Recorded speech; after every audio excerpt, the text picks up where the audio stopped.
Looking at the San Joaquin Valley, how did it look for September?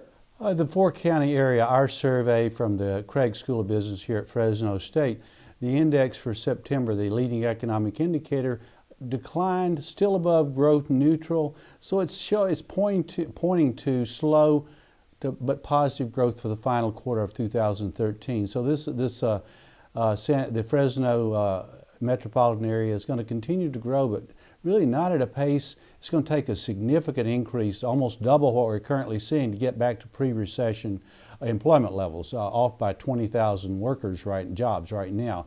We're about 4,000 up from last year, so we need to see about double the employment growth pace that we're currently seeing. So that was what we saw for the overall index for the month of September from businesses that we survey in the four-county San Joaquin Valley.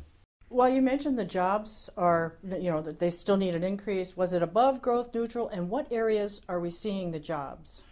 It was slightly above growth neutral. Where we're seeing jobs, construction continues to expand, but not at a pace we need to see. We're seeing durable goods manufacturing move sideways, in other words, not adding a lot of jobs. Non-durables, particularly food processing, doing very well, adding jobs, pretty strong growth, so that was a good signal there. We're seeing wholesale firms doing much better in the region. They're expanding, and that, of course, is a big part of the San Joaquin Valley economy. So those are looking good, but again, we need some increases for the durable goods manufacturing. That would be heavy manufacturing. Now, we asked the businesses about how the Affordable Care Act was affecting them, and in this case, we had about 50% of the business said that they had been negatively affected by the Affordable Care Act, either with reduced hiring or actual layoffs, or cutbacks in hours. So about half and half. So that's one of the negative factors. And of course, you put on top of that what we saw with what we see is not going on in Congress.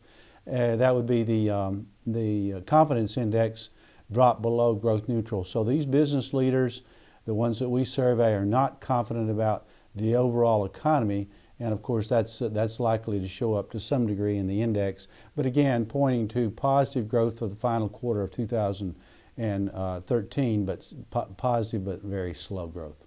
Imports and exports for the region, how are they?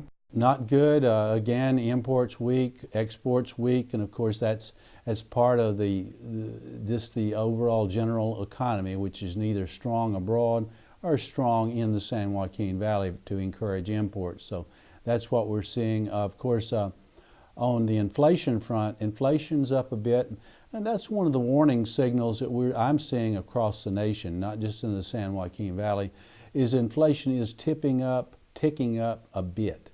Now, still not to any point to be alarmed about, but it's something to keep an eye on. Of course, the Federal Reserve this month, that would be September, I should say, in September decided not to cut their stimulus, the QE3, quantitative easing 3. I think that was a mistake. They should have begun tapering. They did not.